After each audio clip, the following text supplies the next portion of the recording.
موسم بدلتے بدلتے آخری موسم آ جاتا ہے، جس کے بعد کوئی تبدیلی نہیں ہوتی، یہ آخری باب ہے۔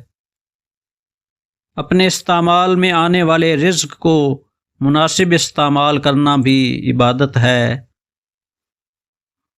مستقبل کا خیال رہے تو انسان جوان ہے، اور اگر صرف ماضی کی یاد ہی باقی ہو تو انسان بوڑھا ہے۔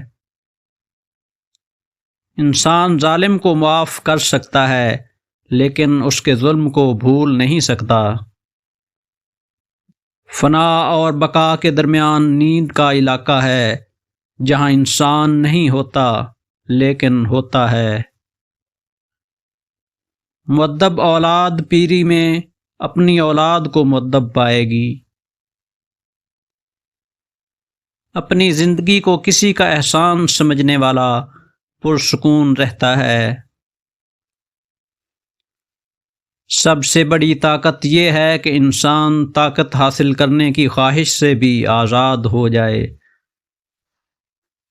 مسلمانوں کے پاس سب سے زیادہ دولت ہے، اور مسلمان ہی سب سے زیادہ غریب ہیں۔ ایک کافر اگر قرآن پڑھ لے تو مومن نہیں ہو جاتا، تقوی شرط ہے ہدایت کے لیے۔ جاہل کے سامنے خاموش نہ رہنا، اور علم والے کے سامنے مت بولنا۔ ماں کی دعا دشت ہستی میں سایہ ابر ہے۔ اگر خواہش اور حاصل کا فرق مٹ جائے تو سکون مل جاتا ہے۔ اصل عقیدہ ہمارا عمل ہے، دوسرے کا عمل اس کا عقیدہ ہے۔ اللہ سے محبت کرنے والے ہر انسان سے محبت کرتے ہیں۔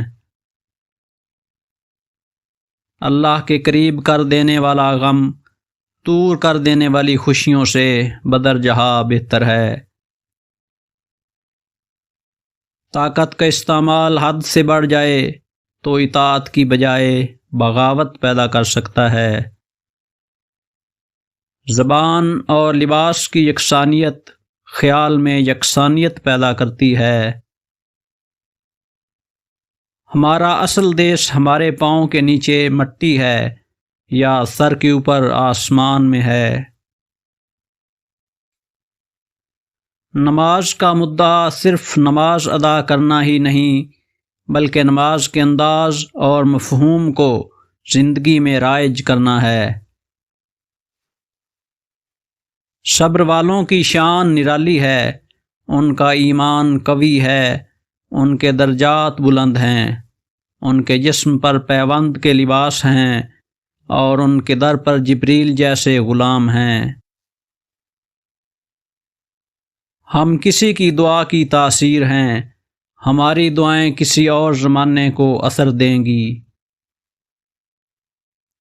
اڑنے سے پہلے جانور اور پرندے مضطرب ہو جاتے ہیں۔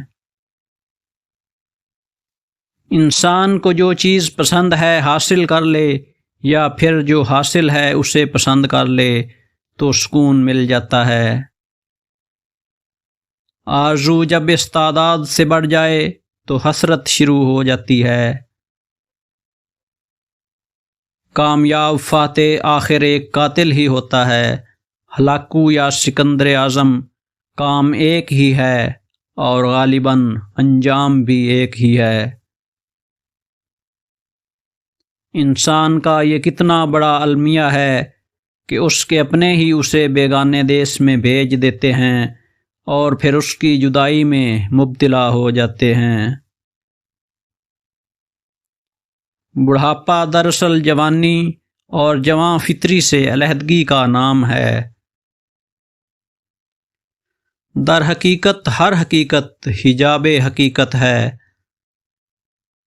نیند عابد کو عبادت سے محروم کرتی ہے، گناہ گار کو گناہ سے بچاتی ہے۔ اپنی زندگی کو بے ضرر بنانا عبادت کی ابتدا، اور زندگی کو منفعت بخش بنانا اس کی انتہا ہے۔ انتظار ایک طاقتور منہ زور گھوڑے کی طرح ہے، اگر سوار کمزور ہو تو گر کر مر جائے گا، اور اگر سوار شہ سوار ہو تو آسودہ منزل ہوگا۔ حاصل کی تمنا، مقام کی تمنا، مرتبے کی تمنا، شہرت کی تمنا اور چاہے جانے کی تمنا کو چھوڑ دو تو غم ختم ہو جائے گا۔